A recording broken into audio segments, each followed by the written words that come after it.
a biggest question in the world. What is the secret of the success? Right decisions. And how to make the right decisions? Through experience. And how to make the experience? Through wrong decisions. तो ध्यान रखना यार, success का एक गुरु मंत्र है सही फैसला। सही फैसला कैसे मिलेगा? अनुभव से। अनुभव कैसे होगा? गलत फैसले लेकर, उस चीज से सीख कर होता है सही फैसला। तो यार दूसरा हमारे साथ प्रॉब्लम ये क्रिएट होता है कि भैया बाकी सब तो पता है यार, मुझे सब कहता है अपने इंटरेस्ट अपने पैशन को पहचानो। कैसे पहचाने उस पैशन को? सपोज कर लीजिए घर में कोई अप्लायंस खराब हो चुका है, बड़ा मजा आता है उसे खोल कर ठीक करने में, और कर भी देते हैं। तो उस इंटरेस्ट पे थोड़ा सा काम करके क्रिएट होता है पैशन। उस पैशन पे थोड़ा सा वर्क करने के बाद क्या बनता है? टैलेंट। और उस टैलेंट पे जब आप वर्क करते हो ना भाई साहब, कंपटीशन हो जाता है लो। जब कंपटीशन लो, विनर आप, बात खत्म। तो यार चलो इसी के साथ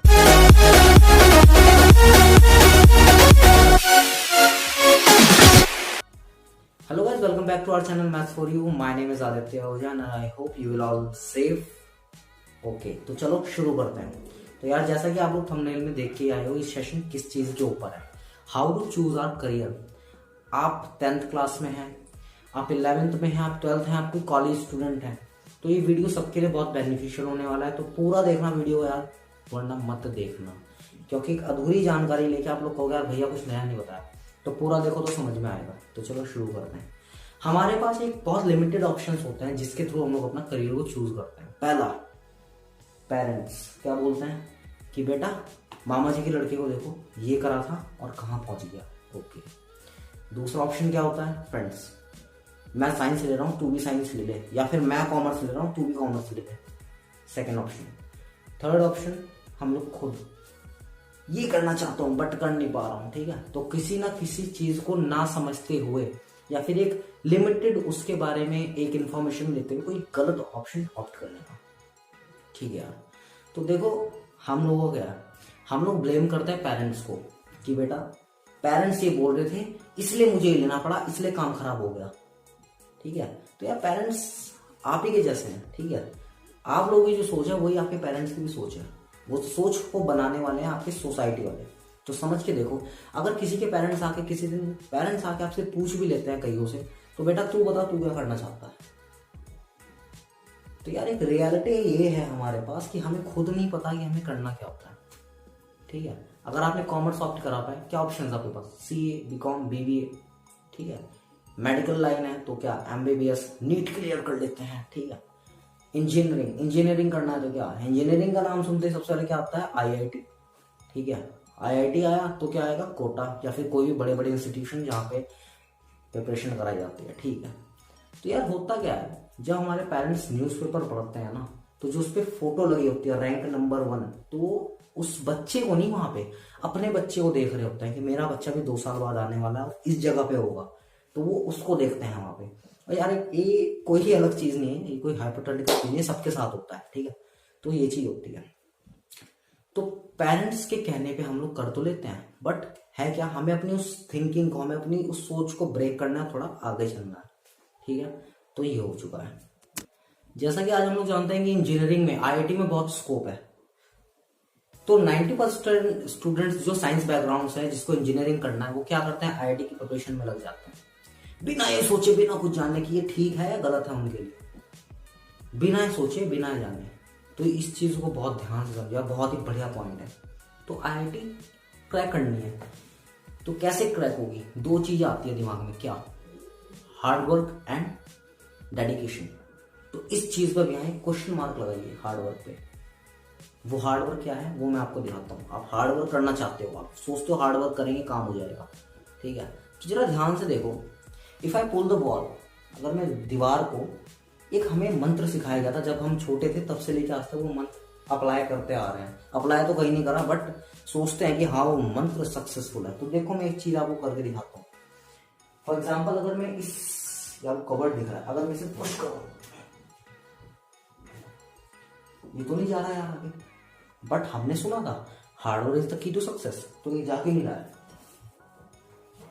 क्यों नहीं जा रहा है? क्योंकि हार्डवर्क तो कर रहे हैं बट डायरेक्शन वो बिल्कुल गलत है। तो इस चीज को पकड़ो यार, डायरेक्शन अगर सही नहीं होगी तो सक्सेस नहीं पकड़ पाओगे। सक्सेस इधर रखी है, भाग उधर रहे हो किसके, पेरेंट्स के कहने पे, सोसाइटी के कहने पे कि हाँ करना है आईटी क्रैक करनी है। सक्सेस इधर है, माइंड इस तरफ है, बट भाग उधर रहे हो बिना कुछ सोचे बिना कुछ जाने की, बस करना है एक पॉजिटिव एटीट्यूड लेके। तो ये पॉजिटिव एटीट्यूड है या कि एक इलॉजिकल एटीट्यूड है? ये सबसे बड़ा काम है, अपने आप से सच बोलना। मैं ये नहीं कहता कि आईआईटी मत करो, बहुत सब बच्चे तैयारी कर रहे होंगे, बिल्कुल भी आगे पीछे मत जाने देंगे, जो कर रहे हो करते रहो, बट एक रियलिटी दिखाने की कोशिश कर रहा हूँ।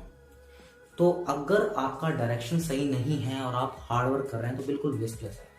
ये तो उसी तरह होगा ना कि एक पेरेंट्स ने बोला बेटा ओलंपिक्स में रेस होने वाली है और जाओ दौड़ने लो, एक एथलीट है उसके साथ जाके रेस करने लो, तो ऑब्वियस सी बात है कौन जीतेगा? वो एथलीट जीतेगा।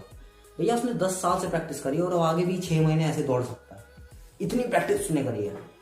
तो जब भी हम रिंग में बोल दूं कि बेटा जाओ फाइट करो, तो पहले देखोगे ना कि यार हाँ यार बढ़िया सा आदमी है, नहीं कर सकते। तो इस चीज को पकड़ो।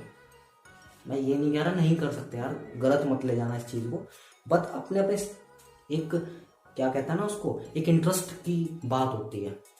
सपोज करते हैं एक 800 को बोल दिया जाए कि चल बेटा ऑडी के साथ जाके रेस कर, तो बिल्कुल ऑब्वियस सी बात है यार, कौन जीतेगा? ऑडी जीतेगी। बट 800 बेकार नहीं है ना, ना ना ना बेटा बेकार नहीं है। ये यूपी की सड़कों पे, दिल्ली की सड़कों पे कौन कामयाब है? 800। तो समझ गए ना, कहीं पे वो बेटर है तो कहीं पे ये बेटर है, खराब दोनों ही नहीं है। बट कॉम्पिटिट उसके साथ करो जिसके साथ तुम्हारा कॉम्पिटिशन पॉसिबल है, जो तुम्हारी फील्ड में है। तो ऐसे ही नहीं कि बस भागे जाओ। आईआईटी का एग्जाम देने वाले 12 लाख बच्चे होते हैं, ठीक है। उन 12 लाख में से सिर्फ 1 या 2% का सिलेक्शन होता है जो अपने एक ड्रीम पैकेज को ग्रैब कर पाते हैं। तो ये चीज को समझ रहे हो? बहुत से बच्चों के दिमाग में आ भी रहा होगा चलो आईआईटी क्रैक करता हूं। तो 2 चीज अपने पास ध्यान में रख के काम करना, पहला कंपटीशन और दूसरा कंसंट्रेशन, कि तुम्हारा कंसंट्रेशन पावर कितना है। अगर पबजी खेलना है तो वहां कंसंट्रेशन पावर बनाने की जरूरत नहीं है, वहां बना हुआ है, ठीक है। वहां जरूरत नहीं बनाने की, वहां तो बेटा बना हुआ है। 2 तरह की होता है, बनाना पड़ता है, बना होता है। पबजी बोल दिया जाए खेलने के लिए, क्रिकेट बोल दिया जाए, तो वहां बना हुआ है, ठीक है। पढ़ना है तो बनाना पड़ता है, बनाना भी पड़ता है। तो एक एग्जाम्पल के साथ समझते हैं।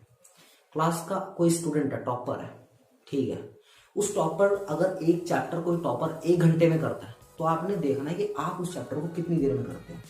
5 घंटे, 4 घंटे, 3 घंटे, 1 घंटा या आधा घंटा, डिफरेंस आ रहा है समझ में? या आधा घंटा। तो यार वो सिर्फ आपकी क्लास का टॉपर है। बट जो आईआईटी के लिए एग्जाम देने आते हैं तो क्या आपके शहर से आते हैं?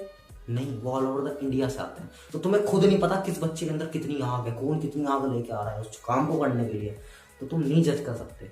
तो समझ रहे हो, फाइट करने से पहले अपने कॉम्पिटिटर की स्ट्रेंथ को जान लेना बहुत जरूरी है। अगर तुम कर सकते हो 18 घंटे दिन में पढ़ सकते हो, तो वैसे तुम लोग जाओ यार, तुम लोग करो, डेफिनेटली करो, बट बहुत ध्यान से रखें। एक जो पते की बात होती है वो ये होती है कि हमारे पास कुछ क्राइटेरियाज होते हैं स्टूडेंट के। पहला ऑर्डिनरी, पहला क्या होता है? एवरेज होता है, फिर ऑर्डिनरी होता है, फिर एक्स्ट्रा ऑर्डिनरी होता है। एक्स्ट्रा ऑर्डिनरी में कौन आता है? आपकी क्लास के टॉपर्स नहीं आते। वो एक्स्ट्रा ऑर्डिनरी में वो 10% बच्चे आते हैं जो आईआईटी के लिए प्रिपेयर कर रहे होते हैं। तो असलियत में अगर देखा जाए तो ये गेम है किसके लिए? ये तो उन 10% बच्चों के लिए है ना। तुम लोग तो बेफिजूल भाग रहे हो, तुम लोग उन कोचिंग सेंटर्स की शोभा बढ़ाने के लिए जा रहे हो। क्योंकि यार हमारे यहाँ यही कल्चर है कि जिस चीज में भीड़ ज्यादा है ना भैया, समझ लो वही सब कुछ बढ़िया है ना। यही तो मानते हैं हम लोग कि आईआईटी 12 लाख देता है तो बहुत बढ़िया चीज है, सब लोग अप्लाई करते हैं। तो ये एक चीज है, बहुत ध्यान से समझो इस चीज को। तो भैया क्या करें, कैसे समझे अपने इंटरेस्ट को? तो यार एक बहुत बढ़िया सा एग्जांपल लेके चलते हैं। आपके सामने एक ट्रक को लाके खड़ा कर दिया जाए, ठीक है, और आपसे पूछा जाए, 2 तरह के बच्चों को खड़ा कर दिया जाए, तो बेटा बताओ तुम इस ट्रक में क्या देखोगे?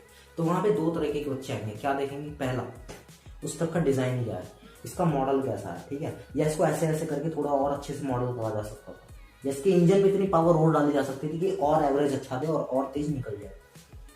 दूसरी तरह का बच्चा क्या आता है, ये कितने का पड़ेगा? अगर मैं इसमें 10 लीटर पेट्रोल डलवाऊं तो कितनी दूर जाएगा और ये कितना लोड अपने साथ लेके चल सकता है, इसकी कितनी पावर है। ठीक है, तो जो बात करता है पेट्रोल डीजल की कीमत की, भैया वो कॉमर्स का बच्चा है, उसे कॉमर्स में जाना है, उसे कमर्शियल लाइन में जाना है। बट जो बात करता है उसके मॉडल की, डिजाइन की, उसे साइंस में जाना है। कुछ यही चीजें यार तुम लोग कर सकते हो। अभी आपके पास टाइम है तो आप लोग इस चीज को देखो और शांति से डिसीजन लो, जाकर ट्राई करो। 1 महीना आराम से मिलता है ट्राई करने के लिए, साइंस और कॉमर्स। बट यहाँ पे और कोई बात नहीं हो रही। हम 12th के बाद की भी बात अगर करें तो सिर्फ यही ऑप्शन नहीं बचता है, सैकड़ों ऑप्शन आपके पास। तो बता देता हूँ, अगर आप एक अच्छे ग्राफिक डिजाइनर हो और आपका इंटरेस्ट इसमें है तो एक अच्छा ग्राफिक डिजाइनर एक प्रोजेक्ट के, ठीक है, यानी कि 3 से 4 दिन में एक प्रोजेक्ट कंप्लीट हो जाता है। एक प्रोजेक्ट के 2 से $2,500 आराम से ले जाता है, समझ रहे हो। एक अच्छे ग्राफिक डिजाइन, इतनी डिमांड है उसकी आज के वर्ल्ड में, रियली बहुत डिमांड है। और अगर उसने महीने के अंदर 4-5 प्रोजेक्ट कर लिए, मैथ्स अच्छी हो तो कैलकुलेट कर लेना, 1-1.5 लाख रुपए इनकम आराम से ले गया साइड में, घर बैठे बैठे। ठीक है, तो यही है। तो एक एग्जांपल और देता हूँ आपको, एग्जांपल बरसा रहा हूँ ताकि आपके मगज में कुछ बात घुस जाए। वो क्या, मेरे एक भैया थे, उन्होंने क्या करा था, उन्होंने आईआईटी दिया था और ऑब्वियसली आईआईटी क्रैक भी हो गया था, एनआईटीज में गए थे, उन्होंने पढ़ा, बट वो पैकेज, वो आपके प्लेसमेंट में बैठे ही नहीं। उन्होंने कहा यार मैं कर तो लिया लेकिन कुछ और काम करना है। कॉलेज टाइम में ही अपने आप को 20 जगह घुसा दिया, 20 जगह घुसा दिया, ये भी करना है, वो भी करना है, वो भी करना है। तो उन्होंने मुझे ये बात बताई, यार एक आज के टाइम में सक्सेसफुल आदमी 12-15 लाख रुपए महीने कमा लेते हैं, एक सक्सेसफुल आदमी है। ठीक है, तो इस चीज़ को बहुत ध्यान से करना गया है। अभी पीछे की बात है तो मैंने देखा यार, एक क्या करते हैं, एक यूट्यूबर है, ठीक है, 2-4-5 दिन में एक वीडियो भी डालते हैं, करीब 3 मिलियन सब्सक्राइबर भी हैं, शेयर स्टॉक में काम करते हैं, ठीक है, कोचिंग्स भी देते हैं, ओके, मोटिवेशनल स्पीच भी देते हैं, ठीक है, प्लस कितना कुछ कर रहे हैं यार। साथ में तुम लोगों के लिए एग्जांपल, आप उस फील्ड में कम घुसो जहाँ पे कंपटीशन ज्यादा और आपको लगता है मैं कंपटीशन को क्रैप नहीं कर पाऊंगा, तो उस फील्ड में जाओ जहाँ कंपटीशन कम है लेकिन आपके अंदर पोटेंशियल होना चाहिए। अगर आप पढ़ाई के टॉर्चर से बच के भागना चाहते हो तो भैया उन लोगों का तो भगवान भला करेगा, उनका तो कुछ नहीं हो सकता। तो डरना नहीं है, पेरेंट्स को जाके बोल दो, किसी तरह पेरेंट्स को ये विश्वास दिला दो जाके कि मैं कुछ करके दिखा दूंगा, और रियली उनको कुछ करके दिखा दो जिससे कि वो भी आपके ऊपर बिलीव करने लगे और आप अपने ड्रीम के लिए एक अच्छा कर सको। तो ये कुछ आइडियाज मैंने आपको बताए हैं जिस तरीके से आप अपने करियर को चूज कर सकते हैं। और अगर किसी के माइंड में कुछ और भी क्वेश्चन आता है तो ये कमेंट बॉक्स से इसको फटाफट से कर लो। और यार हाँ, मेरा इंस्टाग्राम पे चैनल है, मैं बहुत ही लाइव अपडेट्स वहाँ पे जो आजकल बढ़िया जो होता है, मतलब जो भी है हमारा, मैं वहाँ पे अपलोड करता रहता हूँ, तो मेरे को वहाँ पे भी जाके फॉलो कर सकते हो, यो मैंने लिख दिया नीचे। ठीक है, तो ओके, सी या, हैव अ गुड डे।